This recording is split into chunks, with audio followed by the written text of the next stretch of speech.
Hello and welcome to आरंभ एज्युटेक. मित्रांनो, आरंभ एज्युटेक या आपल्या यूट्यूब चॅनलवर तुमचे स्वागत आहे. मित्रांनो, आपण सुरू केलेली आहे तलाठी भरती सराव प्रश्नपत्रिका सिरीज, ज्यामध्ये तुम्हाला मिळणार आहेत TCS पॅटर्ननुसार प्रश्नपत्रिका विश्लेषण, ज्यामध्ये आपण TCS मार्फत घेण्यात आलेल्या परीक्षांमधील GS या विषयाचे 25 प्रश्न या ठिकाणी विश्लेषणासह सोडवणार आहोत. हे सर्व प्रश्न मित्रांनो सर्व परीक्षांसाठी उपयुक्त असणार आहेत. त्यामुळे तुम्ही व्हिडिओ शेवटपर्यंत पहा, जेणेकरून तुम्हाला परीक्षांमध्ये या व्हिडिओचा नक्कीच फायदा होईल. मित्रांनो, ही आपली प्रश्नपत्रिका दुसरी आहे. या अगोदर आपण प्रश्नपत्रिका क्रमांक 1 या अगोदर सोडवलेली आहे आणि आपल्या YouTube चॅनलवर अपलोड देखील केलेली आहे. तुम्ही जर ती पाहिली नसेल तर डिस्क्रिप्शनमध्ये दिलेल्या लिंकवर जाऊन किंवा आपल्या आरंभ एज्युटेक या YouTube चॅनलवर जाऊन तुम्ही ती पाहू शकता. त्याचबरोबर जर आपल्या आरंभ एज्युटेक या YouTube चॅनलवर नवीन असाल किंवा आपल्या चॅनलला तुम्ही सबस्क्राईब केलेलं नसेल तर चॅनल सबस्क्राईब करून घ्या आणि डिस्क्रिप्शनमध्ये दिलेल्या आपल्या टेलिग्राम लिंकवर जाऊन टेलिग्रामला जॉईन करा, ज्यामध्ये आपण सर्व प्रकारच्या नवनवीन अपडेट्स या देत असतो. आजच्या प्रश्नपत्रिकेतील पहिला प्रश्न आहे मित्रांनो, कागिद नृत्य हे डॅशशी संबंधित आहे. मित्रांनो, संपूर्ण प्रश्नपत्रिका ही TCS मार्फत घेण्यात आलेली आहे प्रश्नपत्रिका, ज्यामधील प्रश्न आपण या ठिकाणी सोडवणार आहोत. प्रश्नांची संख्या ही 25 असणार आहे.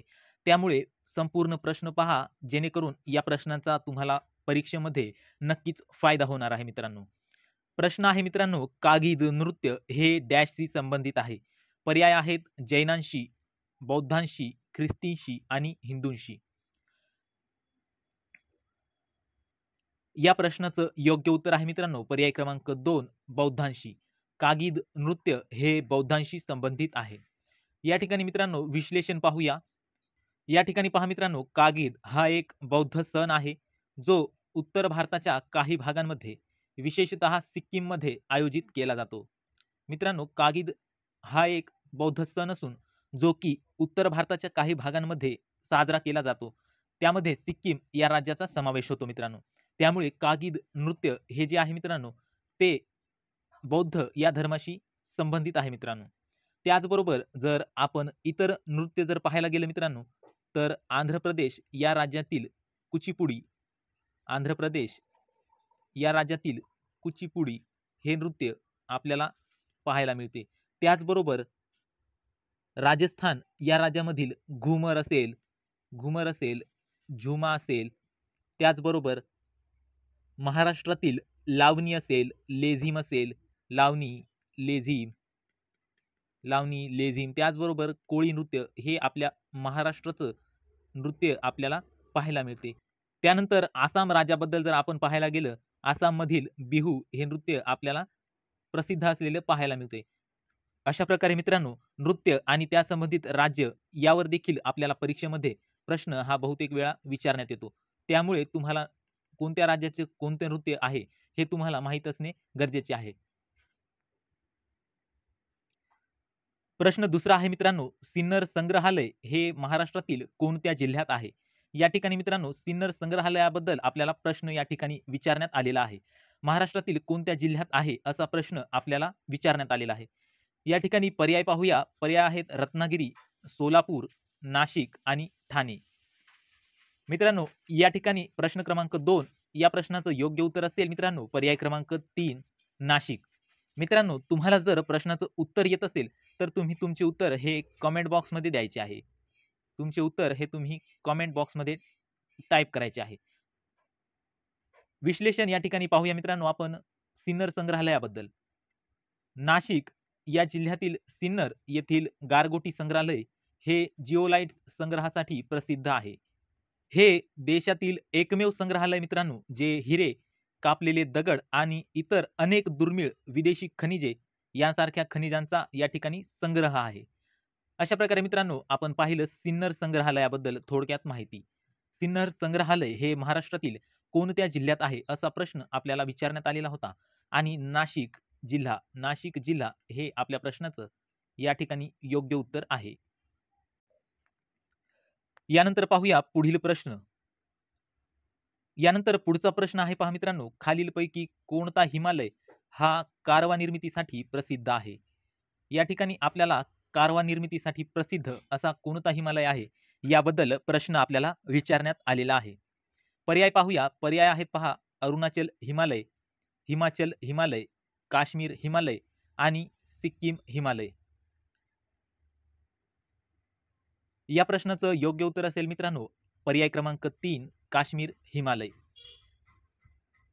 काश्मीर हिमालय याबद्दल थोडीशी माहिती या ठिकाणी आपण पाहणार आहोत. पहा, ही एक जलोढ प्रकारची मृदा आहे. काश्मीर हिमालयात ही मृदा आढळत असून ही मृदा सुपीक मृदा आहे आणि काश्मीरी बोली भाषेत कारेवाचा अर्थ होतो उंचावलेली मृदा. काश्मीरी बोली भाषेत कारेवाचा अर्थ होतो मित्रांनो उंचावलेली मृदा. म्हणजेच खालीलपैकी कोणता हिमालय हा कारेवा निर्मितीसाठी प्रसिद्ध आहे असा प्रश्न आपल्याला विचारण्यात आलेला होता आणि कारेवा या मृदेच्या निर्मितीसाठी काश्मीर हिमालय हा प्रसिद्ध असलेला आपल्याला पाहायला मिळतो. त्यामुळे पर्याय क्रमांक 3 काश्मीर हिमालय हे आपल्या प्रश्नाचं योग्य उत्तर असेल. यानंतर आपण पाहणार आहोत प्रश्न क्रमांक 4. खालीलपैकी कोणत्या सातवाहन राजाने गाथा सप्तशती ही प्रसिद्ध काव्यरचना केली आहे? या ठिकाणी मित्रांनो आपल्याला सातवाहन राजाबद्दल विचारलेलं आहे ज्याने गाथा सप्तशती ही प्रसिद्ध काव्यरचना केलेली आहे. पर्याय पाहूया. पर्याय पहिला आहे हाल, पर्याय दुसरा आहे सिमुक, पर्याय तिसरा आहे कान्हा आणि पर्याय चौथा आहे शिवस्वती. या प्रश्नाचं योग्य उत्तर आहे मित्रांनो पर्याय क्रमांक 1 राजा हाल. राजा हाल हे आपल्या प्रश्नाचं योग्य उत्तर आहे. सातवाहन राजा हाल या राजाने मित्रांनो प्राकृत भाषेला राजाश्रय देऊन गाथा सप्तशती हा प्राकृत काव्य ग्रंथ किंवा काव्य संग्रह हा राजा हाल यांनी लिहिलेला आहे किंवा रचलेला आहे. त्यामुळे पर्याय क्रमांक 1 हे आपल्या प्रश्नाचं योग्य उत्तर असेल. त्यानंतर पुढील प्रश्न आहे मित्रांनो 1897 मध्ये चाफेकर बंधूंनी खालीलपैकी कोणत्या ब्रिटिश अधिकाऱ्याची हत्या केली? इतिहास या विषयामधील हा प्रश्न आहे मित्रांनो जो की अतिशय महत्त्वाचा प्रश्न आहे. चाफेकर बंधू यांनी कोणत्या ब्रिटिश अधिकाऱ्याची हत्या केली असा प्रश्न आपल्याला या ठिकाणी विचारण्यात आलेला आहे. पर्याय आहेत मित्रांनो आर्थर जॅक्सन, रँड, मायकेल ओडवायर आणि जॉन सॉन्डर्स.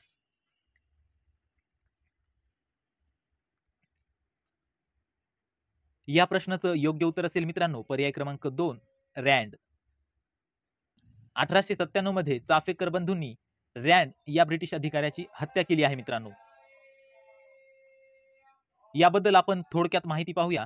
या ठिकाणी पहा 1896-97 मध्ये जेव्हा भारतात प्लेगचा प्रादुर्भाव झाला होता तेव्हा सरकारने महामारीच्या व्यवस्थापनासाठी वॉल्टर रँड यांच्या नियंत्रणाखाली एक प्लेग समिती जी स्थापन केली होती. ठीक आहे, प्लेग समिती मित्रांनो कोणाच्या अध्यक्षतेखाली स्थापन करण्यात आली होती असा प्रश्न देखील आपल्याला विचारण्यात येऊ शकतो. त्यामुळे ही माहिती असणे गरजेचे आहे. प्लेग समिती रँड यांच्या अध्यक्षतेखाली किंवा नियंत्रणाखाली स्थापन करण्यात आलेली होती. परंतु ब्रिटिश सैनिकांनी खाजगी घरात प्रवेश करणे, धार्मिक बाबतीत हस्तक्षेप करणे असे प्रकार आपल्या भारतामध्ये सुरू केले होते. त्यामुळे चाफेकर बंधूंनी 22 जून 1897 रोजी रँड आणि त्याचा लष्करी लेफ्टनंट आयर्स यांची गोळ्या घातल्या आणि त्यांची हत्या केली.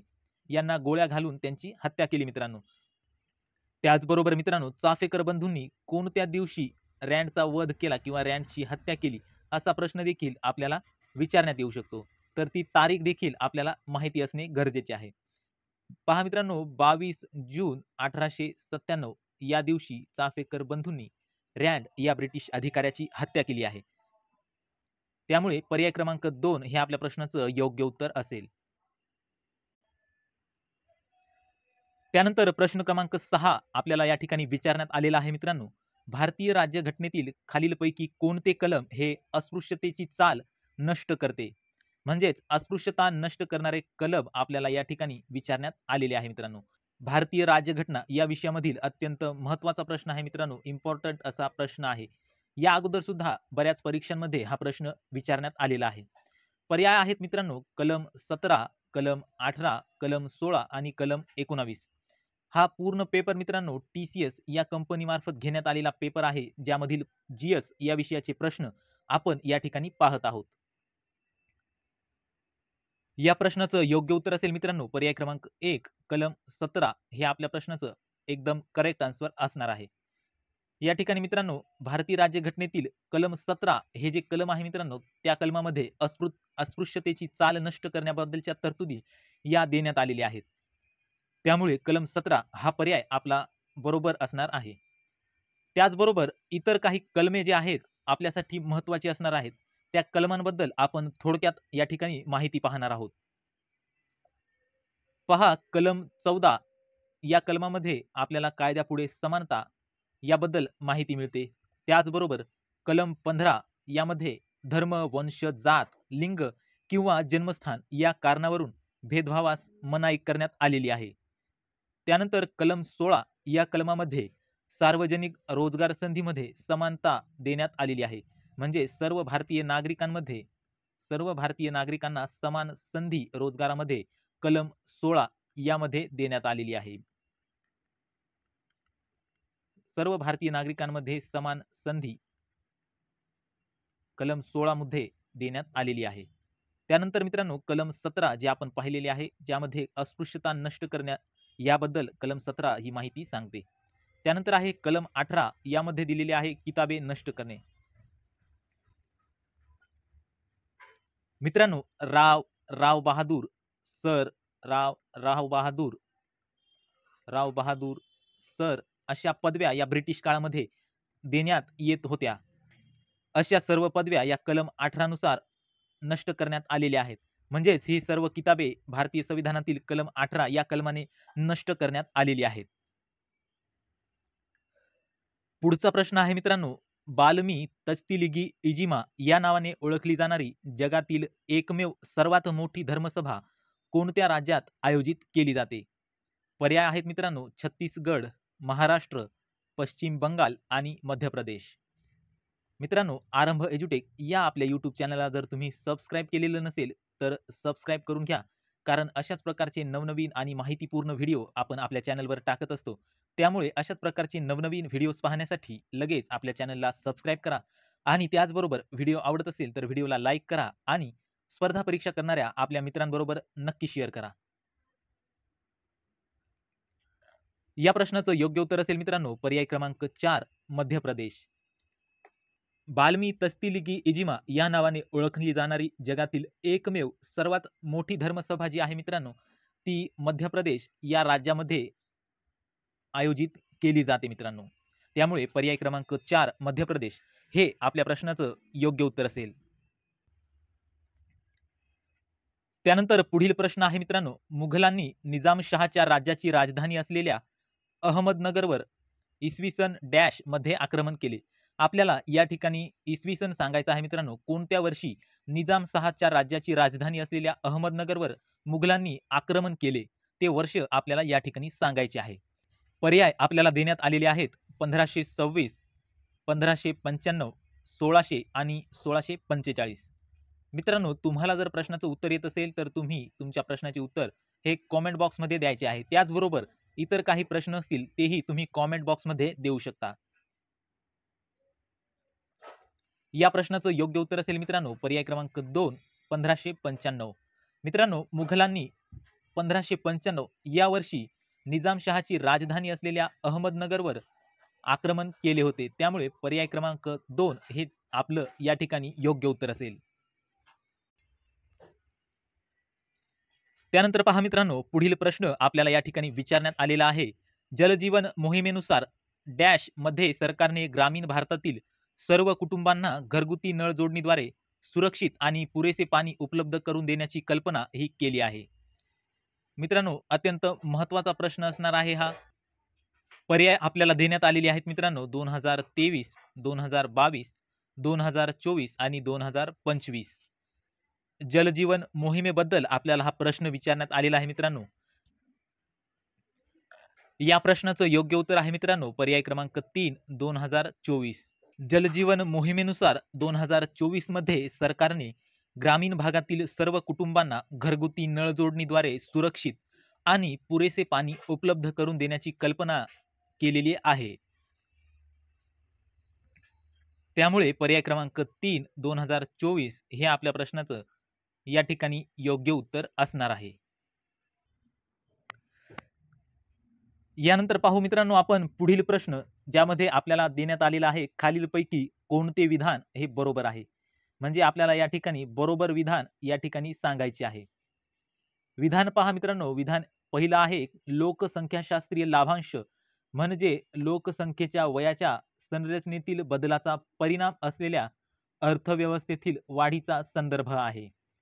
विधान दुसरं देण्यात आलेलं आहे मित्रांनो, महाराष्ट्रातील कार्यरत वयोगटातील लोकसंख्येचा हिस्सा 2001 मधील 59% 2011 मध्ये 63.1% पोहोचला आहे. या ठिकाणी मित्रांनो दोन विधाने आपल्याला देण्यात आलेली आहेत आणि यांमधील बरोबर विधान कोणतं हे आपल्याला या ठिकाणी सांगायचं आहे मित्रांनो. या ठिकाणी आपल्याला पर्याय देण्यात आलेले आहेत मित्रांनो, 1 आणि 2 दोन्ही बरोबर, न 1 आणि 2 म्हणजे दोन्हीही नाही.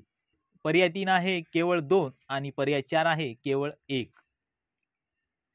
या ठिकाणी आपलं योग्य उत्तर असेल मित्रांनो पर्याय क्रमांक 1, 1 आणि 2 दोन्हीही बरोबर आहेत. मित्रांनो, लोकसंख्याशास्त्रीय लाभांश म्हणजे लोकसंख्येच्या वयाच्या संरचनेतील बदलाचा परिणाम असलेल्या अर्थव्यवस्थेतील वाढीचा संदर्भ आहे. हे विधान आपले एकदम बरोबर आहे. त्याचबरोबर महाराष्ट्रातील कार्यरत वयोगटातील लोकसंख्येचा हिस्सा 2001 मधील 59% होता, तो 2011 मध्ये 63.1% पोहोचलेला आहे. हे विधान देखील आपलं बरोबर असणार आहे. त्यामुळे पर्याय क्रमांक 1, 1 आणि 2 दोन्ही विधाने बरोबर आहेत. हे आपले योग्य उत्तर असणार आहे मित्रांनो. यानंतर पुढील प्रश्न पाहूया. 1857च्या स्वातंत्र्य लढ्यात भाग घेणारे सुरगणा हे महाराष्ट्रातील खालीलपैकी कोणत्या जिल्ह्यात आहे? सुरगणा हे महाराष्ट्रातील कोणत्या जिल्ह्यात आहे? मित्रांनो, आपल्याला या ठिकाणी विचारण्यात आलेलं आहे 1857च्या स्वातंत्र्य लढ्यामध्ये भाग घेणारे सुरगणा हे ठिकाण महाराष्ट्रातील कोणत्या जिल्ह्यात आहे? कोणत्या जिल्ह्यात आहे असा प्रश्न आपल्याला या ठिकाणी विचारण्यात आलेला आहे. पर्याय आहेत मित्रांनो, नाशिक, सातारा, अहमदनगर आणि कोल्हापूर. या प्रश्नाचं योग्य उत्तर असणार आहे मित्रांनो पर्याय क्रमांक 1, नाशिक. सुरगणा हे महाराष्ट्रातील नाशिक या जिल्ह्यातील एक ठिकाण आहे मित्रांनो, जो की 1857च्या उठावात भाग घेणारे हे महाराष्ट्रातील महत्त्वाचे ठिकाण होते. त्यामुळे नाशिक पर्याय क्रमांक 1 हे आपलं पर्याय बरोबर असणार आहे. पुढचा प्रश्न आपल्याला विचारण्यात आलेला आहे मित्रांनो, गांधीजींनी भारतीय नागरिकांना खालीलपैकी कोणत्या तारखेला रौलेट कायद्याला अहिंसक विरोधी दिवस जसे की मानभंग आणि प्रार्थना व हरताळ दिवस म्हणून पाळण्यास सांगितले होते? पाळण्यास सांगितले होते. मित्रांनो, आपल्याला या ठिकाणी प्रश्न विचारण्यात आलेला आहे की भारतामध्ये लागू करण्यात आलेल्या रौलेट कायद्याला विरोध करण्यासाठी महात्मा गांधीजी यांनी हरताळ दिवस पाळण्यासाठी कोणता दिवस हा दिवस निश्चित केला होता? म्हणजे आपल्याला या ठिकाणी मित्रांनो कोणत्या तारखेला हा दिवस ठरवण्यात आलेला होता ती तारीख आपल्याला या ठिकाणी सांगायची आहे. पर्याय देण्यात आलेले आहेत मित्रांनो आपल्याला 6 एप्रिल 1919, 16 मे 1919, 16 मे 1920 आणि 6 एप्रिल 1920. या ठिकाणी योग्य पर्याय असणार आहे मित्रांनो पर्याय क्रमांक 1, 6 एप्रिल 1919. या ठिकाणी पहा मित्रांनो, भारतात उदयास येत असलेल्या राष्ट्रीय चळवळीला म्हणजे ब्रिटिश काळात भारतामध्ये उदयास येत होत्या ज्या राष्ट्रीय चळवळी, या राष्ट्रीय चळवळींना चिरडून टाकण्याच्या उद्देशाने 19 मार्च 1919 या दिवशी रौलेट ऍक्ट हा लागू करण्यात आला होता. 19 मार्च 1919 या दिवशी रौलेट ऍक्ट हा लागू करण्यात आलेला होता. या रौलेट ऍक्टला सिडनी रॉलेट यांच्या अध्यक्षतेखाली राजद्रोह समितींच्या शिफारसींच्या आधारे हा तयार करण्यात आलेला होता. त्यामुळे गांधीजींनी 6 एप्रिल 1919 6 एप्रिल 1919 या दिवशी मित्रांनो या कायद्याला विरोध दिवस म्हणून हा दिवस पाळण्याचे नागरिकांना आवाहन केले होते किंवा सांगितले होते. त्यामुळे पर्याय क्रमांक 1, 6 एप्रिल 1919 हा पर्याय आपला योग्य पर्याय असेल. त्याचबरोबर रौलेट कायदा या कायद्याला मित्रांनो काळा कायदा असे देखील म्हणून ओळखले जाते. रोलेक्ट ऍक्ट यालाच काळा कायदा म्हणून देखील ओळखले जाते. काळा कायदा. त्यानंतर पुढील प्रश्न आहे मित्रांनो, भारतातील 2011च्या लोकसंख्येच्या जनगणनेनुसार महाराष्ट्रात कोणत्या जिल्ह्याचे लिंग गुणोत्तर हे सर्वाधिक आहे? कोणत्या जिल्ह्याचे लिंग गुणोत्तर हे सर्वाधिक आहे असा प्रश्न आपल्याला या ठिकाणी विचारण्यात आलेला आहे. यापूर्वी देखील आपण मित्रांनो लिंग गुणोत्तर या मुद्द्यावर आपण प्रश्न मागच्या प्रश्नपत्रिकेत देखील पाहिला होता. याचाच अर्थ मित्रांनो लिंग गुणोत्तर आणि जनगणना यासारखे टॉपिक हे आपल्यासाठी खूप इम्पॉर्टंट असणार आहेत. म्हणजे सर्व परीक्षांमध्ये आपल्याला जनगणना या टॉपिकवर आपल्याला प्रश्न पाहायला मिळत आहे मित्रांनो. या ठिकाणी पर्याय आहेत मित्रांनो, अहमदनगर, सोलापूर, उस्मानाबाद आणि रत्नागिरी. आपल्याला सांगायचे आहे मित्रांनो, महाराष्ट्रात कोणत्या जिल्ह्यात लिंग गुणोत्तर हे सर्वाधिक आहे?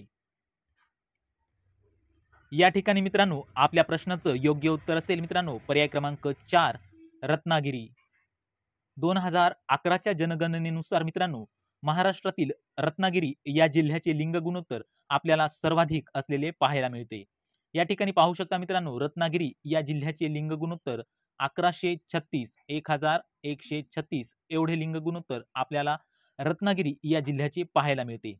त्यानंतर दुसऱ्या क्रमांकावर येणारा जिल्हा म्हणजे सिंधुदुर्ग हा जिल्हा आहे. सिंधुदुर्ग या जिल्ह्याचे लिंग गुणोत्तर 1036 एवढे आपल्याला पाहायला मिळते. त्यानंतर लिंग गुणोत्तर यामध्ये तिसऱ्या क्रमांकाचा जिल्हा येतो मित्रांनो गोंदिया जिल्हा, ज्या जिल्ह्याचे लिंग गुणोत्तर आपल्याला 999 एवढे पाहायला मिळते. त्याचबरोबर मित्रांनो आपल्याला सर्वात कमी लिंग गुणोत्तर असणारे जिल्हे कोणते असा प्रश्न देखील विचारण्यात येऊ शकतो.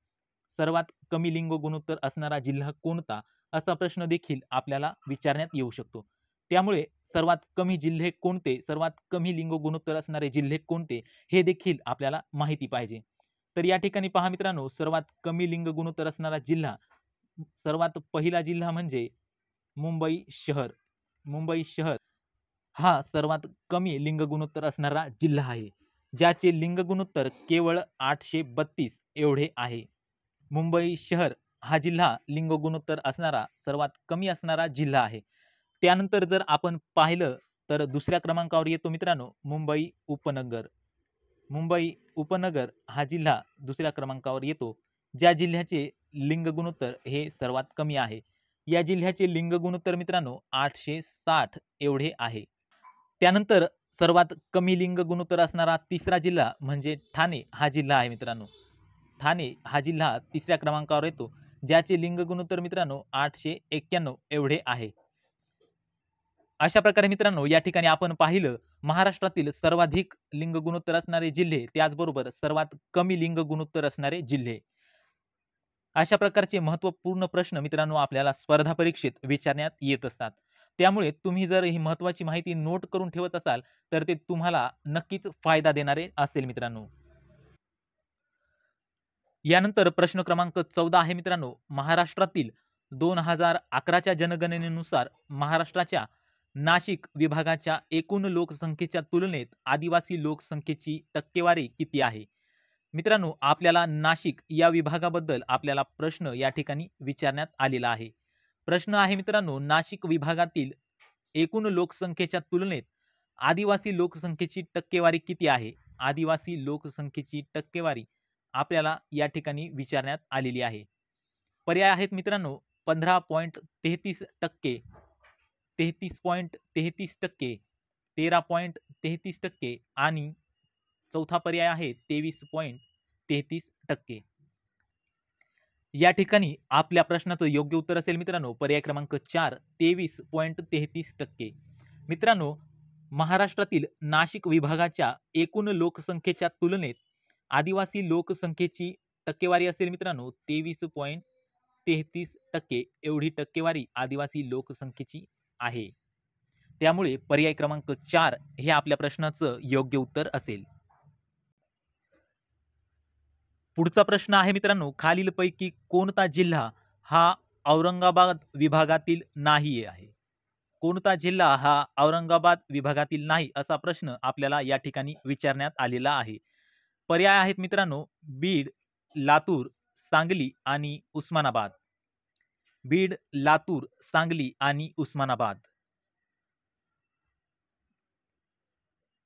या प्रश्नाचं योग्य उत्तर असेल मित्रांनो पर्याय क्रमांक 3 सांगली. सांगली हा जिल्हा आपल्या औरंगाबाद या विभागातील नाही मित्रांनो. बीड, लातूर आणि उस्मानाबाद हे जिल्हे आपल्या औरंगाबाद विभागामध्ये येतात. आपण जर औरंगाबाद विभागामधील जिल्हे पाहायला गेलो मित्रांनो, औरंगाबाद या विभागामधील जिल्हे तर आपल्याला पाहायला मिळतात मित्रांनो बीड, जालना, बीड, जालना, छत्रपती संभाजीनगर, छत्रपती संभाजीनगर. त्यानंतर येतो मित्रांनो लातूर, उस्मानाबाद, उस्मानाबाद, परभणी, परभणी, नांदेड आणि हिंगोली, हिंगोली. हे सर्व जिल्हे मित्रांनो औरंगाबाद विभागामध्ये येतात. बीड, जालना, संभाजीनगर, लातूर, उस्मानाबाद, परभणी, नांदेड आणि हिंगोली. परंतु सांगली हा जिल्हा आपल्या औरंगाबाद विभागामध्ये येत नाही मित्रांनो. तर सांगली हा जिल्हा कोणत्या विभागामध्ये येतो मित्रांनो? कोणत्या विभागात येतो हे तुम्ही मित्रांनो कमेंट बॉक्समध्ये सांगायचे आहे मित्रांनो. कमेंट करून तुम्ही सांगली या जिल्ह्याचा कोणता विभाग आहे कमेंट बॉक्समध्ये नक्की सांगा. पुढचा प्रश्न आहे मित्रांनो सन 1849 मध्ये भारतातील खालीलपैकी कोणत्या शहरात परमहंस मंडळीची स्थापना झाली? 1849 मध्ये भारतातील कोणत्या शहरात परमहंस मंडळीची स्थापना ही करण्यात आली होती? पर्याय आहेत मित्रांनो पुणे, मुंबई, कोलकाता आणि दिल्ली. या प्रश्नाचं योग्य उत्तर आहे मित्रांनो पर्याय क्रमांक 2 मुंबई. म्हणजेच तेव्हाच्या बॉम्बे या शहरामध्ये परमहंस सभेची स्थापना, परमहंस मंडळीची स्थापना ही झाली होती. परमहंस मंडळीची स्थापना ही 31 जुलै 1849 या वर्षी झाली आणि त्याचं ठिकाण होतं मित्रांनो मुंबई. मुंबई या ठिकाणी परमहंस मंडळीची स्थापना झाली होती आणि त्याचे अध्यक्ष होते मित्रांनो राम बालकृष्ण जयकर. राम बालकृष्ण जयकर हे त्याचे अध्यक्ष होते. त्यानंतर प्रश्न क्रमांक 17 आहे मित्रांनो खालीलपैकी कोणते भारतातील नगर परिषदेचे अनिवार्य कार्य आहे? आपल्याला मित्रांनो नगर परिषदेचे कार्य याबद्दल आपल्याला प्रश्न या ठिकाणी विचारण्यात आलेला आहे. पर्याय पहा नवीन सार्वजनिक रस्त्याचे नियोजन करणे, सार्वजनिक उद्याने तयार करणे, सांडपाण्याची विल्हेवाट लावणे, गुरांसाठी सुरक्षित निवारा प्रदान करणे. असे 4 पर्याय आपल्याला या ठिकाणी देण्यात आलेले आहेत. आपल्याला योग्य तो पर्याय निवडून प्रश्नाचे उत्तर या ठिकाणी द्यायचे आहे.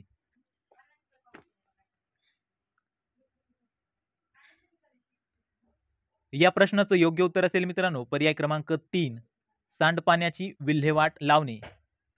सांडपाण्याची विल्हेवाट लावणे हे मित्रांनो नगर परिषदेचे अनिवार्य कार्य आहे. अनिवार्य कार्य आहे. त्यामुळे पर्याय क्रमांक 3 हे आपल्या प्रश्नाचं या ठिकाणी योग्य उत्तर असणार आहे. त्याचबरोबर सार्वजनिक उद्याने तयार करणे, झोपडपट्टीत सुधारणा करणे, कोंडवाडा तयार करणे, मनोरंजनाच्या सोयी पुरविणे, विविध सर्वेक्षणे करणे ही सर्व कार्य मित्रांनो नगर परिषदेची स्वेच्छाधीन कार्य यामध्ये मोडतात. स्वेच्छाधीन कार्यांमध्ये मोडतात.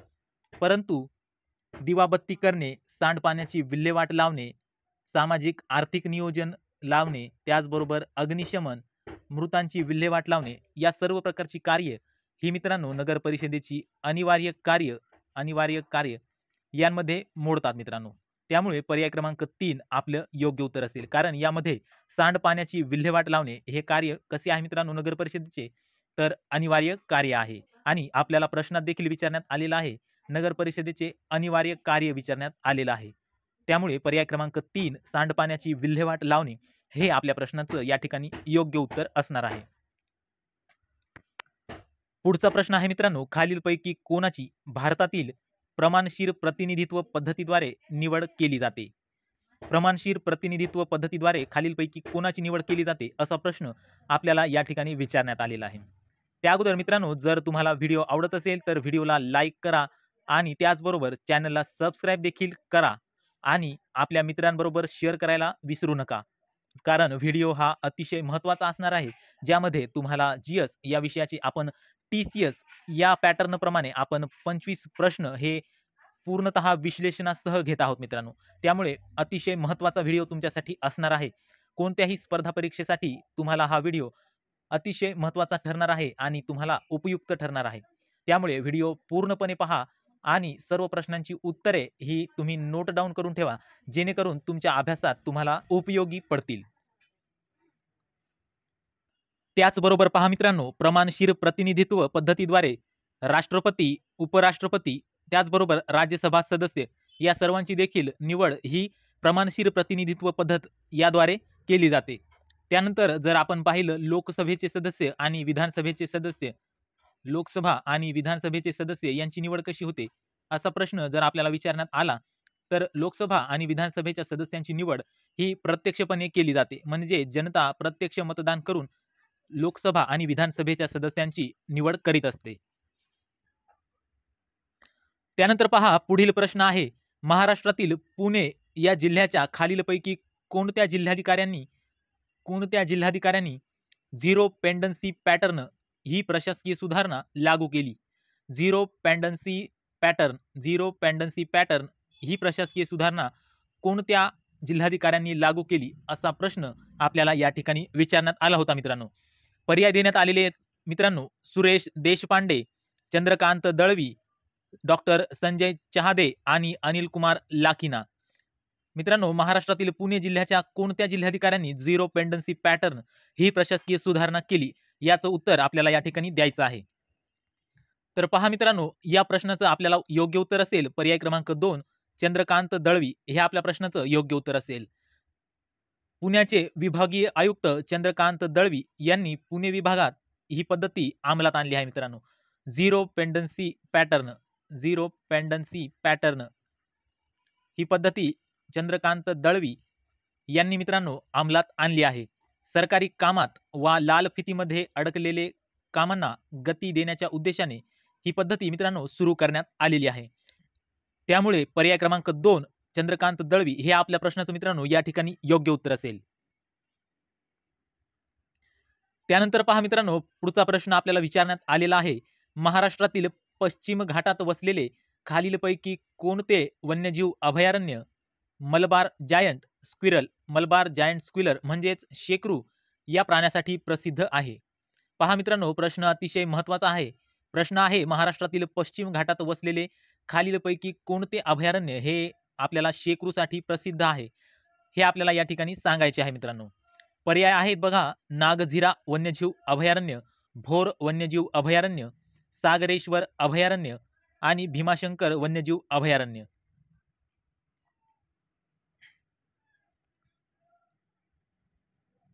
या प्रश्नाचं योग्य उत्तर असेल मित्रांनो पर्याय क्रमांक 4 भीमाशंकर वन्यजीव अभयारण्य. भीमाशंकर वन्यजीव अभयारण्य हे अभयारण्य मित्रांनो शेकरू या प्राण्यासाठी प्रसिद्ध आहे. शेकरू या प्राण्यासाठी प्रसिद्ध आहे. त्यालाच मित्रांनो मलबार जायंट स्क्विरल असे देखील म्हटले जाते. याची स्थापना पहा 1984 या वर्षी करण्यात आली होती.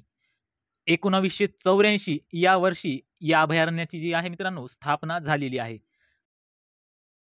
त्याचबरोबर मित्रांनो, जर आपण भीमाशंकर अभयारण्याचं जर क्षेत्रफळ पाहायला गेलं तर 131 चौरस किलोमीटर एवढं मित्रांनो त्याचं क्षेत्रफळ आपल्याला पाहायला मिळतं मित्रांनो. भीमाशंकर अभयारण्य हे भारतीय शेकरूच्या अधिवास संरक्षण करण्यासाठी पुणे जिल्ह्यातील आंबेगाव आणि खेड तालुक्यात निर्माण करण्यात आले आहे. म्हणजेच भीमाशंकर अभयारण्य हे पुण्यातील आंबेगाव आणि खेड या 2 तालुक्यांमध्ये येते मित्रांनो. शेकरू हा महाराष्ट्राचा राज्य प्राणी आहे. त्याचबरोबर शेकरू हा महाराष्ट्राचा राज्य प्राणी आहे.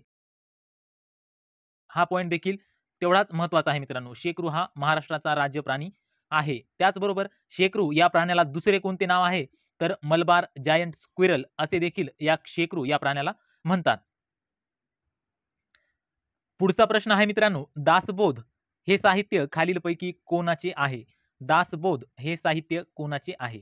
पर्याय आहेत मित्रांनो, संत नामदेव, रामदास स्वामी, संत एकनाथ आणि संत ज्ञानेश्वर. या प्रश्नाचं योग्य उत्तर असेल मित्रांनो पर्याय क्रमांक 2 रामदास स्वामी. दासबोध हे साहित्य मित्रांनो रामदास स्वामी यांचे आहे. त्याचबरोबर मित्रांनो रामदास स्वामी यांचे इतर साहित्य आपल्याला विचारल्यास आपल्याला मनाचे श्लोक हा देखील साहित्य रामदास स्वामी यांचं सांगता येईल. त्याचबरोबर रामदास स्वामी यांनी आत्माराम, मनोबोध हे देखील साहित्य त्यांनी लिहिलेलं आहे. मनोबोध झालं, त्याचबरोबर आत्माराम झालं, हे साहित्य देखील रामदास स्वामी यांचे आहे. अशा प्रकारे मित्रांनो दासबोध हे साहित्य रामदास स्वामी यांनी लिहिलेले आहे.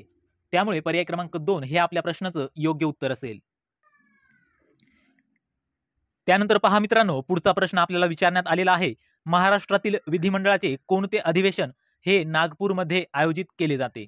मित्रांनो आपल्याला प्रश्न विचारण्यात आलेला आहे नागपूर या शहरामध्ये महाराष्ट्र विधिमंडळाचे कोणते अधिवेशन हे आयोजित केले जाते? या ठिकाणी पहा आपल्याला पर्याय देण्यात आलेले आहेत. अर्थसंकल्पीय अधिवेशन, पावसाळी अधिवेशन आणि हिवाळी अधिवेशन. आपल्याला सांगायचे आहे मित्रांनो कोणते अधिवेशन हे नागपूरमध्ये आयोजित केले जाते? या ठिकाणी पहा आपल्याला देण्यात आलेला आहे 1 आणि 3, केवळ 2, केवळ 3 आणि 4 असे 4 पर्याय आपल्याला देण्यात आलेले आहेत. या ठिकाणी मित्रांनो आपलं योग्य पर्याय असेल मित्रांनो पर्याय क्रमांक 3 केवळ 3 हे आपलं प्रश्नाचं योग्य उत्तर असेल. मित्रांनो हिवाळी अधिवेशन हे नागपूर या ठिकाणी आयोजित करण्यात येते. महाराष्ट्र विधिमंडळाचे हिवाळी अधिवेशन हे नागपूर या जिल्ह्यामध्ये आयोजित केले जाते मित्रांनो. त्याचबरोबर अर्थसंकल्पीय अधिवेशन आणि पावसाळी अधिवेशन याबद्दल सुद्धा आपल्याला प्रश्न हा विचारण्यात येऊ शकतो. त्यामुळे याबद्दल सुद्धा आपल्याला माहिती असणे गरजेचे आहे. अर्थसंकल्पीय अधिवेशन आणि पावसाळी अधिवेशन हे दोन्ही अधिवेशन मित्रांनो मुंबई या ठिकाणी आयोजित करण्यात येतात. त्यामुळे जर आपल्याला प्रश्न विचारण्यात आला की अर्थसंकल्पीय अधिवेशन किंवा पावसाळी अधिवेशन हे कोणत्या ठिकाणी आयोजित करण्यात येतात तर अशा वेळेस मित्रांनो मुंबई हे आपलं योग्य उत्तर असायला पाहिजे मित्रांनो. मुंबई या ठिकाणी अर्थसंकल्पीय अधिवेशन आणि पावसाळी अधिवेशन हे आयोजित करण्यात येतात. त्यानंतर पुढील प्रश्न आहे मित्रांनो महाराष्ट्र विधान परिषदेबाबत कोणते विधान बरोबर आहे? विधाने आपल्याला 2 देण्यात आलेली आहेत मित्रांनो त्याबाबत कोणतं विधान हे बरोबर आहे आपल्याला या ठिकाणी सांगायचे आहे मित्रांनो. पहिलं विधान आहे मित्रांनो विधान परिषदेत दर 5 वर्षांनी ठराविक सदस्य निवृत्त होतात आणि त्या जागांसाठी नव्याने निवडणुका घेऊन या जागा भरल्या जातात. दुसरं विधान आहे मित्रांनो अध्यक्षांच्या नियंत्रणाखाली व मार्गदर्शनाखाली विधान परिषदेचे कामकाज चालते. अशा प्रकारे 2 विधाने आपल्याला देण्यात आलेली आहेत आणि कोणतं विधान बरोबर हे आपल्याला या ठिकाणी सांगायचे आहे. पर्याय आहेत मित्रांनो केवळ 2, केवळ 1, 1 आणि 2 दोन्ही, ना 1 ना 2 म्हणजे दोन्हीपैकी कोणतंही बरोबर नाही. या 4 पर्यायांपैकी एक पर्याय आपल्याला या ठिकाणी निवडायचा आहे. या प्रश्नाचं योग्य उत्तर असेल मित्रांनो आपल्या पर्याय क्रमांक 1 केवळ 2. मित्रांनो केवळ 2 हे आपला पर्याय या ठिकाणी बरोबर असेल. म्हणजेच अध्यक्षांच्या किंवा सभापतींच्या नियंत्रणाखाली व मार्गदर्शनाखाली विधानसभेचे कामकाज हे चालते मित्रांनो. मित्रांनो महाराष्ट्र विधान परिषद हे महाराष्ट्राचे स्थायी सभागृह आहे मित्रांनो. विधान परिषद हे स्थायी सभागृह आहे. त्यामुळे दर 5 वर्षांनी या सभागृहावर सदस्य निवडून येत नाहीत किंवा निवृत्तही होत नाहीत. दर 6 वर्षांनी मित्रांनो ठराविक सदस्य हे निवृत्त होतात आणि त्यांच्या जागी नवीन सदस्य या ठिकाणी निवडून दिले जातात. त्यामुळे दर 5 वर्षांनी ठराविक सदस्य निवृत्त होतात आणि त्या जागी नव्याने निवडणुका घेऊन या जागा भरल्या जातात. हे विधान आपलं या ठिकाणी चुकीचं ठरेल मित्रांनो. कारण विधान परिषदेतील प्रत्येक सदस्याचा कालावधी हा 6 वर्षांचा असतो. त्यामुळे आणि त्याचबरोबर विधान परिषद हे स्थायी सभागृह असल्यामुळे ते कधीही बरखास्त होत नाही. त्याचबरोबर विधान परिषदेतील सदस्यांची संख्या ही 78 म्हणजे 78 एवढी आहे मित्रांनो. महाराष्ट्र विधान परिषदेची स्थापना ही 1935 च्या कायद्यानुसार झाली होती. त्यानंतर पाहायचं झालं तर 1/6 एवढे सदस्य मित्रांनो राज्यपाल हे विधान परिषदेवर नियुक्त करीत असतात. त्याचबरोबर आपल्याला जर विधान परिषदेचं कलम विचारण्यात आलेलं असेल मित्रांनो कलम तर कलम 169 या कलमानुसार विधान परिषदेची स्थापना ही करण्यात येते मित्रांनो. अशा प्रकारे मित्रांनो या ठिकाणी आपलं पर्याय क्रमांक 1 केवळ 2 हे आपलं या ठिकाणी योग्य उत्तर असेल. त्यानंतर पहा मित्रांनो पुढचा प्रश्न आहे खालीलपैकी कोणते प्रोटोझोआचे उदाहरण आहे? या ठिकाणी आपल्याला 4 पर्याय या ठिकाणी देण्यात आलेले आहेत. सायन्स या विषयातील हा प्रश्न आहे मित्रांनो. सायन्स या विषयातील प्रश्न आपल्याला या ठिकाणी विचारण्यात आलेला आहे. खालीलपैकी कोणते प्रोटोझोआचे उदाहरण आहे? या प्रश्नाचं योग्य उत्तर आहे मित्रांनो पॅरामेशियम. त्याचबरोबर मित्रांनो पॅरामेशियम यासोबतच अमिबा हे देखील प्रोटोझोआचेच उदाहरण आहे. अमिबा आणि पॅरामेशियम हे 2 प्रोटोझोआचे उदाहरण आहे. त्यानंतर पहा मित्रांनो पुढील प्रश्न आहे पेशींचा खालीलपैकी कोणता भाग हा आत्मघाती पिशव्या म्हणून देखील ओळखला जातो? हा देखील मित्रांनो विज्ञान, सायन्स या विषयामधील आपल्याला प्रश्न या ठिकाणी विचारण्यात आलेला आहे.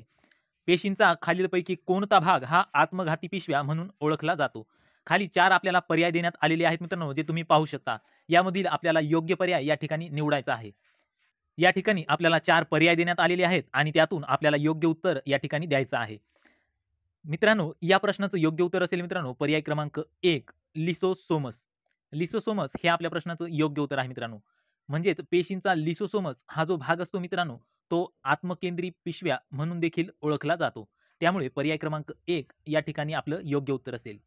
अशा प्रकारे मित्रांनो आज पाहिले आपण जी-एस, जी-के या विषयातील 25 प्रश्न तेही संपूर्ण स्पष्टीकरणासह. आपण सुरू केलेली आहे टी-सी-एस पॅटर्न प्रमाणे प्रश्नपत्रिका सीरीज, ज्यामध्ये आपण 25 प्रश्न दररोज या ठिकाणी सोडवत आहोत. त्यामुळे जर तुम्ही चॅनलवर नवीन असाल आणि टी-सी-एस, आय-बी-पी-एस पॅटर्ननुसार जर परीक्षांची तयारी करत असाल, तर तुमच्यासाठी मित्रांनो ही सीरीज खूपच महत्त्वाची ठरणार आहे.